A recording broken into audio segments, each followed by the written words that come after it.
When I first started training here, my body fat was more than double what it is now. My conditioning is significantly improved.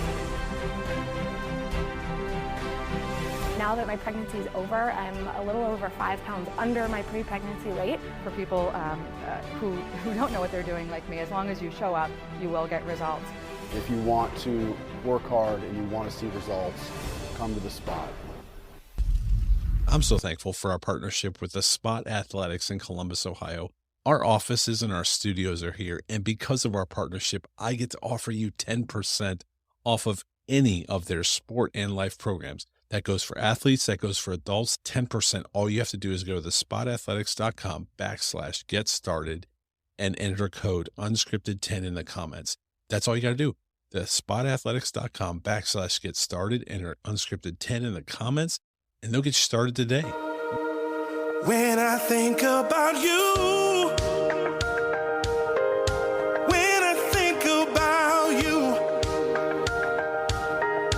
I can't thank you enough for your mercy and love. When I think about you. Welcome to the Unscripted Podcast. We're Tori and Shauna, and you're listening to our song called When I Think About You. Available on Spotify, Apple Music, or wherever you enjoy your favorite songs. But for now, let's listen in to your host And our friend, Aaron Conrad. Jesus, you give me joy unspeakable, love unmovable, peace All right, everybody, welcome back to the Unscripted Studios at the Spot Athletics. I'm really excited. This is so cool. I didn't even realize how cool this was until this morning when I started listening and researching. Kate, can you introduce yourself and we'll just go from there? Yeah, definitely. Well, my name is Kate Stanford. I'm a Christian singer-songwriter. I'm a student right now as well. I have 1 semester left at the University of Texas. And after graduation, I plan to take my career and do it full time. So I'm really excited to be here. Thank you for being here. And I was doing some research this morning. It's pretty incredible what you're doing all at the same time. It really is amazing. So you touched on it. So you're from Baton Rouge, right? Louisiana? Mhm. Baton Rouge? Is that I right? am. Did I say it right? How do you say it? Is it Baton Rouge? It or really what? just depends. I say Baton Rouge, but I really have heard it in multiple ways. But I'd say it locally, people will say Baton Rouge. All right. Well, I have a friend is the most amazing cook. So Mhm. is it etouffee? How do I say? Oh, etouffee. Etouffee. That's amazing. It really is. Oh, no, it's good. Did you eat the crawfish etouffee? I think he made like a sausage etouffee. I call it etouffee. Whatever. Anyway, he lived here in Columbus and he was so good at it. He bought a big old bowl and like a boat oar because he would make it that big for everybody. It Oh, was wow. yeah, it was really. Have you ever had jambalaya? He made that too, and it was really good. It's Mhm. really good. It's a good thing I don't Mhm. live in Louisiana. Oh, no, it's dangerous. When I come home and my grandma makes all this, I'm like, I gotta watch myself. Like, it's so delicious. And she makes so is. much of it. And I'm like, I gotta chill. Like, so I'm right there with you. Do they have it in Texas too? Can you get some home No. cooking in Texas? No. So you're looking at Tex-Mex and things like that in Texas, right? Oh, no. In Austin, Mexican food is like delicious. Like Tex-Mex, A1, like so good. But I would say the southern Louisiana cooking, there's one near my apartment in Austin, and my friends and I, we were like, oh, like, should we go try it out? And I was like, no, we're not going to No. try this out. Like, I'm sure Mhm. it's good. I'm sure it's good. But y'all are going to come home with me in Baton Rouge, and then we're going to have some real Cajun food. So when Popeyes says it's Louisiana Fast, it ain't Louisiana Fast, is it? It's not the same. Well, Popeyes did originate in Louisiana. The first one, I think, was in Lafayette, Louisiana, and it was originally a buffet. So that's the only Popeyes buffet that's left is in like where I was born, Lafayette. So Popeyes, like, I'm okay with Popeyes. Like, we're okay with that. So. Well, they make my second favorite chicken sandwich ever. We didn't get on to talk food. Thanks for taking us down that road. Thank you for walking through that with us. Welcome to Unscripted. Anyway, you are a student at the University of Texas. You are putting out EPs and you've put out singles. Why don't you just tell your story? So let's start at the beginning, because I do want to talk about the Christmas EP, and I have loved it all morning long. I've had it on repeat.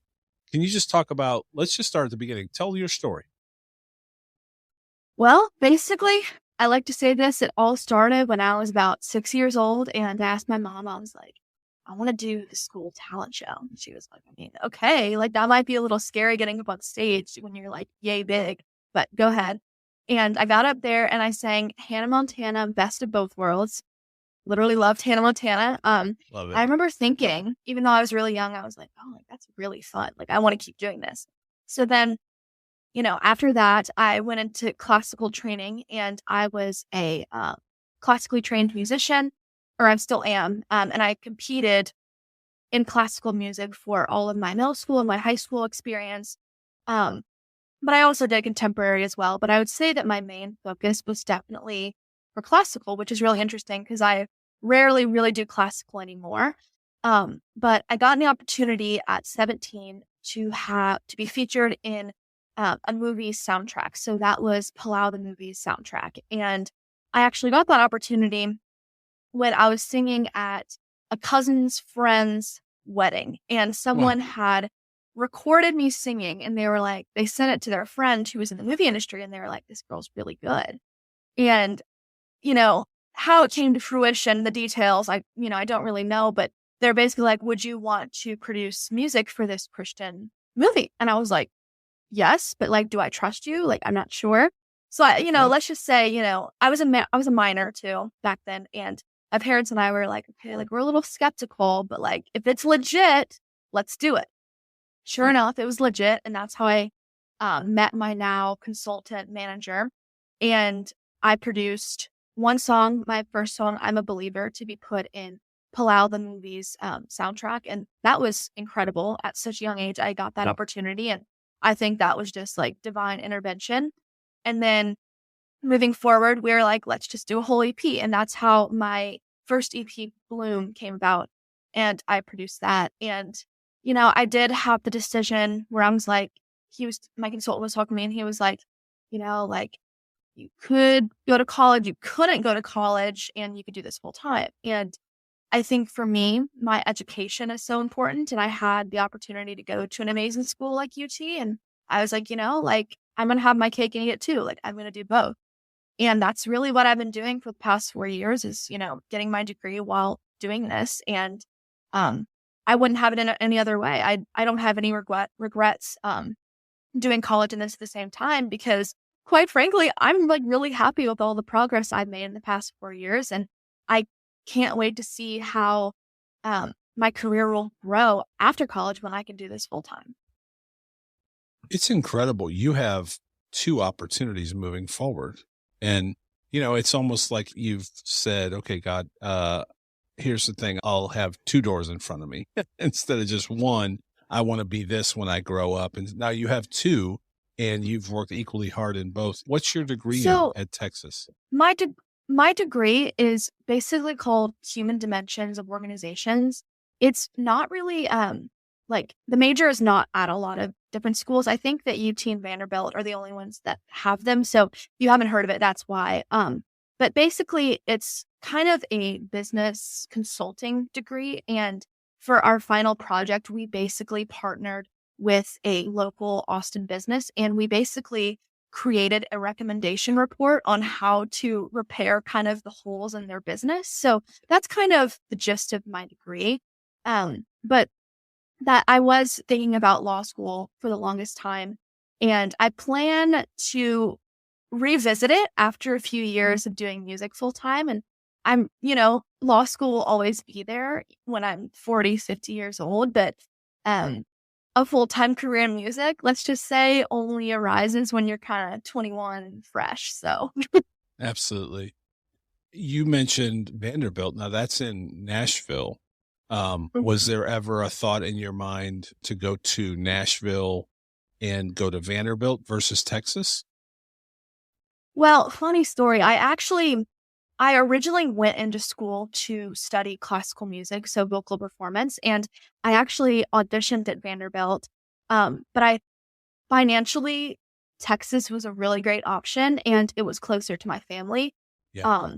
Vanderbilt would have been a great option, but I just think at the time the cons kind of outweighed the pros for Vanderbilt. I wonder if you would have been in Nashville, how much more the pull would have been based on the music side of everything you're doing to maybe step out of school and really go, because that's just Nashville, right? That's the home of dreams for music. I wonder if it would have Right. maybe pulled you away. So it's interesting that God had you at Texas because you could probably still do both. Exactly. That's a really good point because you're right. I think that is the culture in Nashville. And I probably would have been really tempted to just be like, oh, well, bye school and then just done it full time. Yeah, I've really actually never thought about that. That's a great point. I can't create music, but so for our audience, you mentioned classical.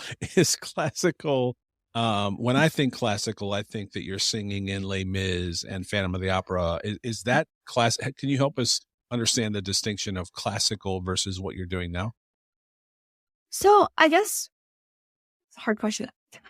So I guess Sorry. for classical, it's more of it's opera and it's also more Yeah. of just like an older style of singing. And I guess I mean, Les Mis would kind of be more classical. And I guess to give the audience like tangible examples, in my Christmas EP, King of Angels, Hark the Herald Angels Sing, that song, I used more of my classical training. And then all of the other songs, so like O Come All Ye Faithful, O Come Emmanuel, that's like a contemporary style.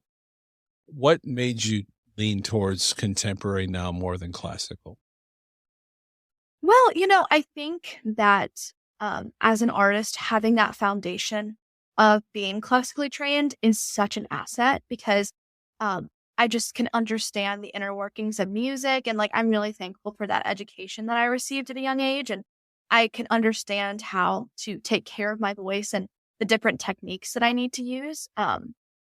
And I think that was really beneficial. But I think, unfortunately, the classical music genre is kind of just dwindling out, unfortunately, especially in the United States. It's alive and well in Europe, I would say, and other places like that. I know a lot of classical singers I know have to move overseas to Russia, to Europe, all of that. But I think that Christian music as a whole really drew me in because, number one, there's nothing more important to me in my life than my relationship with God. And number two, I think that you can develop a ministry with Christian music and really make an impact on people. Whereas for classical, you're kind of just, doing operas and that sort of thing. And it's like, that's an art form in of itself. But are you really helping people? I don't know. Up for discussion. I have to think the classical training really was a great foundation for wherever you go with your voice. Is that true to say? Is that fair? Like you said, Oh, absolutely. understanding how to take care of your voice and all those things, because I think some people just jump into whatever it may be, singing wherever it may be, but they don't have that training. That has to be very fundamental for you moving forward. Oh, definitely. And I think that it gives me a lot of versatility with different things I want to do for my voice. So like I can do traditional songs like Hark the Herald Angels Sing. I can do like other things, I can make my voice breathy. I can belt, like all those different things. And I think most importantly, like I said earlier, is like taking care of myself. So making sure I don't damage anything in my voice is like really important, especially as a singer, because I think, in the media, you hear a lot of people like, oh, blah, blah, blah has nodes, oh, blah, blah, blah. And like, I'm going to do everything in my power to kind of like prevent that. So Who's your favorite artist? Who would you say that you've patterned your vocal path after? Who's your favorite artist? okay, let me think about this. So I admire a lot of people for different reasons. So I'll Right. give you the Christian artists that I really admire. I love Kane, the band, because I know them personally and they're like really nice and really down to earth. And I love that about people because I think that with fame, there comes kind of this opportunity to maybe like have this like I don't know, like different mindset towards meeting new people, but they were just like so nice and so accepting when I met them a few years back. And I've watched them in concert and their stage presence is like amazing. And I think that their outfits are amazing. And the way that they interact with their fans is really admirable. So I admire them for those reasons. Also love their music. I'm trying to think of other Christian artists. I really like Riley Clemens. She's super cool and her music and her vocals are like perfect. I think what else? And then I'd say for not Christian, for secular artists, I don't really think I sound like her, but I love Fleetwood Mac and in particular Stevie Nicks' voice. Wow. She is like so cool. And again, she's a really like nice person. And like I look on her social medias that she actively like supports other artists in the industry. She advocates for the things that she believes in. So I really love her as well. And it's funny because I was talking to Cindy Morgan, who produced my Christmas EP, and she was like, I don't know, on some of these vocals, you have like a little bit of that rasp going on. And I was like, yeah. Be for real. Yeah. I don't think I have rasp, but like, thank you. There's that distinct voice. I mean, when you hear Celine Dion, Adele, Britney Spears, Christina Aguilera, I'm just pulling names out of my Beyonce, whoever it might be. When you hear their voice, you know their voice. That's what makes them very distinct. And I think you have a very unique voice as well. As I was listening, and I do promise we're going to talk about the Christmas album. And I know thank you. all over the place. Welcome to Unscripted. I'm just interested in the groundwork because I want people to know you. I do want to ask you about Christmas albums and entering a very saturated space. So remind me to do that if I forget. But thank you for taking some time for us to get to know you. When I listen to an artist, I like to know the artist, not just the music. And so thanks for taking us behind the music a little bit. Would you say when I think classical and then also that transformation, I think Celine Dion? Do you think that's it? Is that her voice kind of transcends both? Is that fair? Yeah, that's fair. My mom and I were just talking about Celine Dion this morning, and my mom was like, yeah, you can't get any better than her. And I was like, fair enough. She's amazing. So that's a good statement to say. I would say so. She's definitely, she's probably has far more training than me. And I guarantee you, she probably has a background in classical for sure. It really feels like that. Just suffering some health stuff right now. I know. I saw her on the news and I was like, crazy. And it's like, she's such an amazing artist. And I'm sure she's touched so many lives. And I'm like, why her? Why her? Yeah. But, one of those things. So. Well, I'd love to see your music in memes like Celine Dion's is. And on TikTok. Maybe you'll go TikTok viral. I would know. That's not a good goal to have. Because you always joke, like, you made it when TikTok puts this like sped up version of your song and you sound like a chipmunk. That's what I want. There you go. We're going to speak it into existence, Kate. We're going to speak it into existence. You are going to be TikTok famous. All right. We're speaking. Perfect. That's exactly what I need. Hey everyone, my name is Cami Pranel and I'm the Executive Director for My Unscripted. We hope you are enjoying today's interview. My Unscripted is dedicated to helping others find their voice, passion, and follow their dreams. Our team can help create websites, apps, YouTube channels, podcasts, media, and social content. Whatever your passion and vision, we can help. Our good friend Manny Ahome of Samaritan's Feet once said, "Make sure your dreams and goals are big enough to create room for others to join you." We've created room for you to join us too. Find out more at myunscripted.com. Now let's join Aaron for the second half of today's interview. Thank you for taking all that time. Let's talk about your album. Let's talk about your Christmas album. The Christmas album is King of Angels. Let me ask you, what drew you to, like I said, the Christmas album? You got Mariah, she's the queen. You got all your staples. Last Christmas, I think I just saw like the top 5 the other day. Why enter that saturated market with this as a new artist? Why not? What's the worst that could happen? Absolutely. Because, and I think that sometimes as like with new artists, you get discouraged because you're like, oh, well, no one knows me. But guess what? Everyone had to start from somewhere. And I was like, I love Christmas music. Like, why not put my own twist on it? So I think that that's kind of my philosophy, whether that's good or bad going into things, is why not? What's the worst that can happen? Sure. People are either going to love it or they're not. And, that's okay. The most important thing is that you love it because Right. you're the artist and you're putting out your product. But yeah, I was just really excited to kind of go into that season because I love the holiday season. I love Christmas. I love Christmas music. I think it makes things more joyful and just special for people. And I definitely, going into making the album, I had my favorite songs in mind that I kind of wanted to remake and put my own twist on. So I think that just like the excitement in of itself of the possibility of this was driving me being like, oh yeah, like I need to do this. So It's so cool, and it's really good. It really is good. I really enjoy it. Thank you. I'll have it on rotation as well, all the way up to Christmas because it's my favorite season too. Except we get snow here. You probably don't get snow in Texas or Louisiana, do you? no, there's no No. snow. Sorry. Unfortunately, when I wake up in Baton Rouge for Christmas, sometimes it's 85 degrees. Yeah. Sorry. Merry I don't mean Christmas. to laugh. Merry Christmas. Christmas. That's awesome.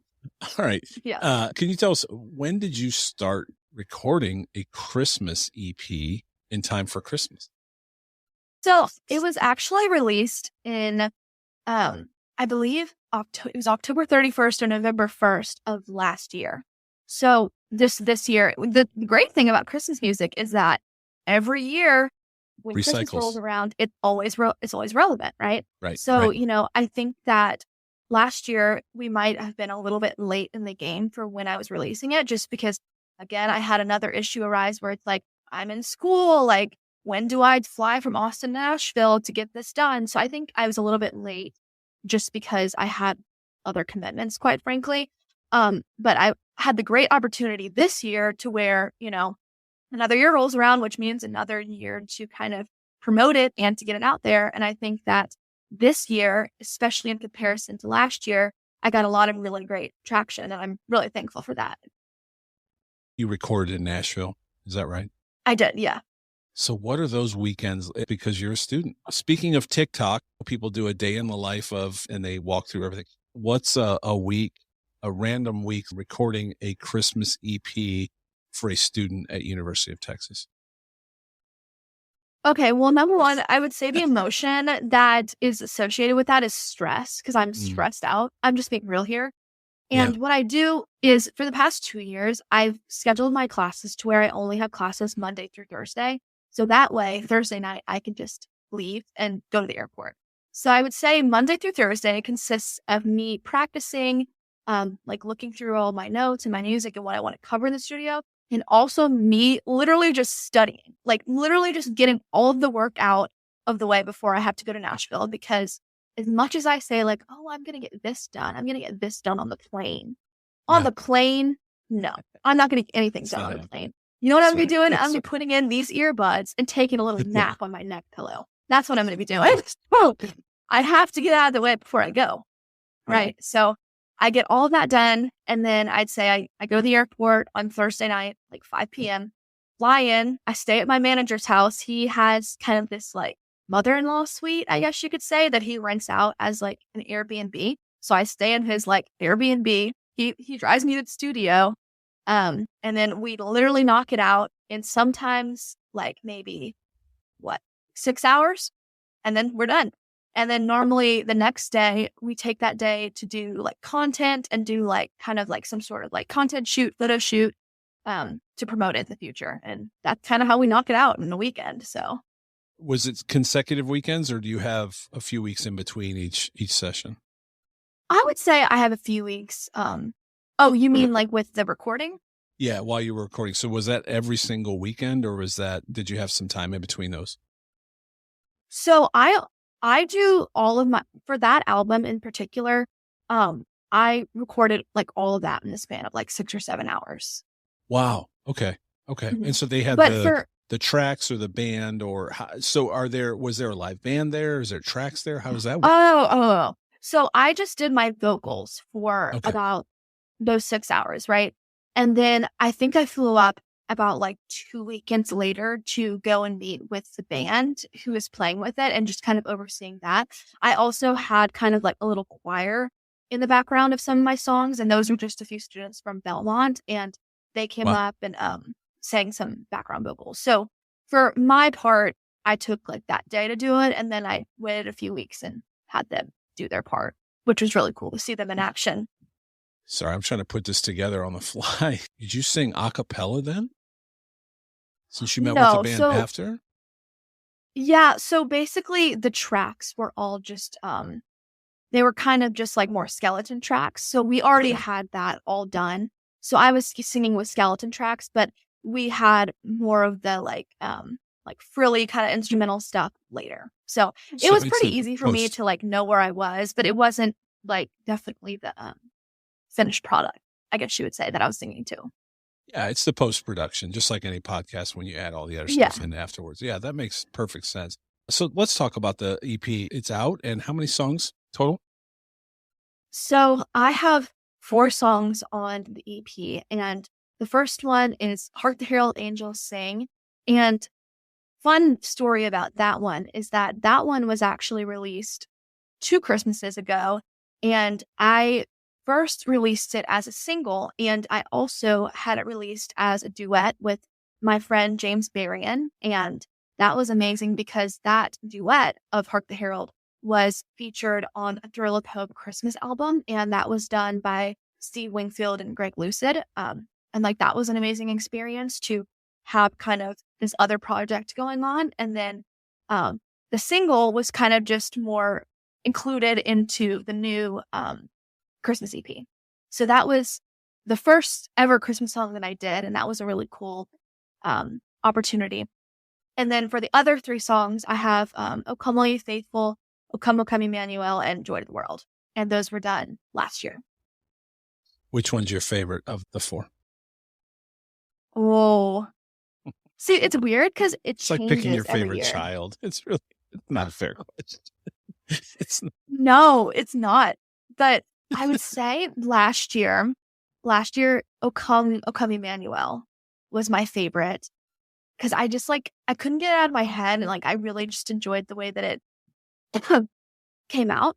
But this year, Joy to the World. I think Joy to the World, like I've been having a lot of fun singing it on my tour. And I think that it really like does well with the crowd in like live performance situations. So this year, Joy to the World, definitely. So you mentioned tour. Tell us about the tour. So as actually like I'm in the middle of the tour right now, but I have a few days where I'm not traveling right now, but I'm on tour. It's called the Marion Bright Tour, and it's with Denver and the Mile High Orchestra. I'm technically like an opener act for them, but he's so nice that he'll play all of my songs. So I'm not even singing on tracks. His band is playing for me, which is like such a blessing. Excuse me. And my songs are intermixed in his songs, and I'm singing a few songs with him. So I don't really feel like an opener. I feel like I'm part of the show just because Denver's such a cool guy and so generous. So we're having a lot of fun. I recently sang in Kane, Pennsylvania, and in Pass Christian, Mississippi. So that's why I'm home, because Pass Christian is about an hour away from Baton Rouge. So luckily I just went home, drove an hour, came back, which is not typical of a lot of these shows. So that was really fun. And my next shows are in Kane, Pennsylvania, Greenwood, Delaware, and then Greenwood, Delaware again, North Carolina, and South Carolina. So, I mean, this might be a long shot, but if anyone listening lives in any of those areas, come tell me hi. I'd love to meet you. I was going to say, have you ever had plans to be in Ohio? I've been in Ohio multiple times. Is that right? What for? Yes. Oh my gosh. Was it Columbus? I think it was in Columbus, Ohio. That's where we are. So if you're in Columbus, Ohio, you got to give us a shout out. I'd love to come definitely. and support you at a show and meet you in person. That'd be great. I would love that. Yeah, I was in Columbus, Ohio, I think in like 2019. I sang at Baptist Church. It's probably a couple. Honestly, after this is over, no, I'm sure there's plenty of Baptist Church. After this is over, I'll send you an email. I'm going to figure out where I was, and I'm going to let you know, because I bet you'll probably know. So I bet that would be so cool. I love when artists come through Columbus and I get a chance to meet them and in person, in real life, IRL, right? Isn't that how you all say? I know. Yeah. All right. Sorry, we're almost, I promise. I'm going to get you off the hot seat in a second. Did you, are you in Christmas break now from Texas? No. No, I'm So not. you're, I so you're have touring an and in classes and I'm sorry to interrupt you. So you're doing exams. I have kids in college now too. So I understand your schedule. You're doing exams and doing a tour at the same time? Yeah. Goodness. Yeah. Wouldn't recommend it. Wouldn't at all. It's kind of stressful. But yeah, I actually have I don't even know what you call it, like an asynchronous class that I took this semester. And the exam is due tonight. But luckily, it's not like proctored or anything. So after I do my interviews today, I'm going to get off and take that exam. Lots of fun. So I'm so excited for it. Looking forward to it. And then I have to fly back to Austin tomorrow. I'm flying out of New Orleans at like 5 a.m. So my mom is so excited to take me to the airport at that time. And I'm flying in and I'm taking my last exam on Monday and then leaving on Wednesday to go to Pennsylvania with my dad. Wow. But luckily, we're going to Niagara Falls. Oh, very cool. Because Very it's cool. like 20 minutes away from my venue. So that'll be fun. Have you been to Niagara Falls?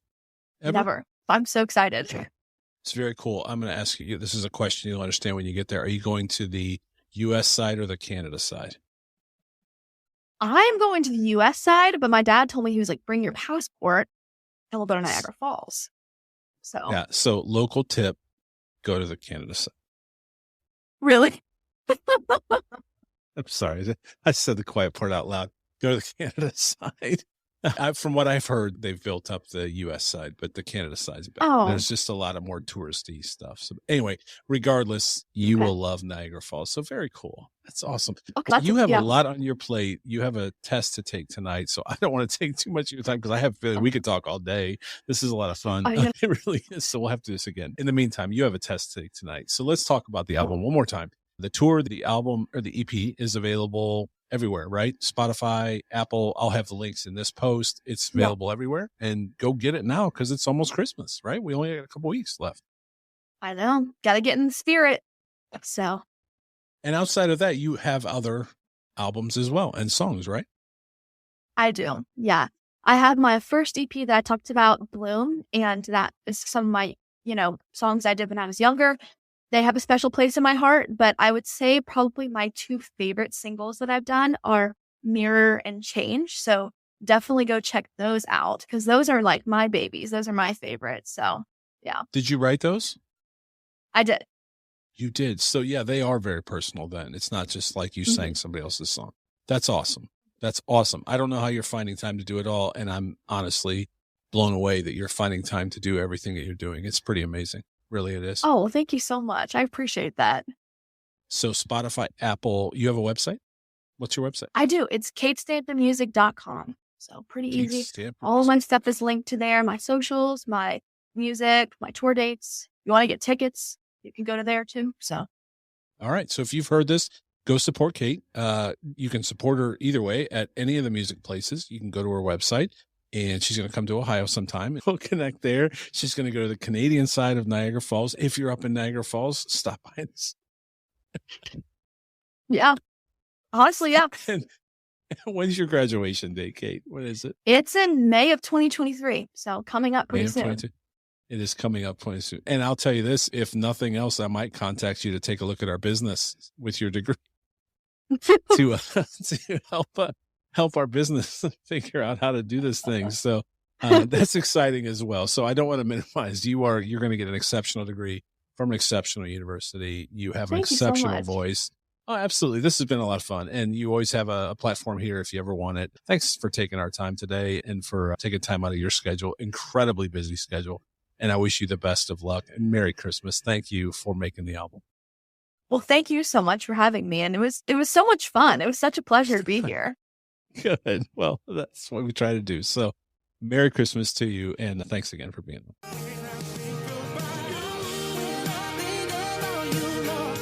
Thanks for joining us for another episode of the Unscripted Podcast with your host, Aaron Conrad. Be sure to like, share, and follow on all your favorite podcast platforms. Also, make sure to check out our song, When I Think About You, on Spotify, Apple Music, or wherever you enjoy your favorite songs. We'll see you next time on Unscripted with Aaron Conrad.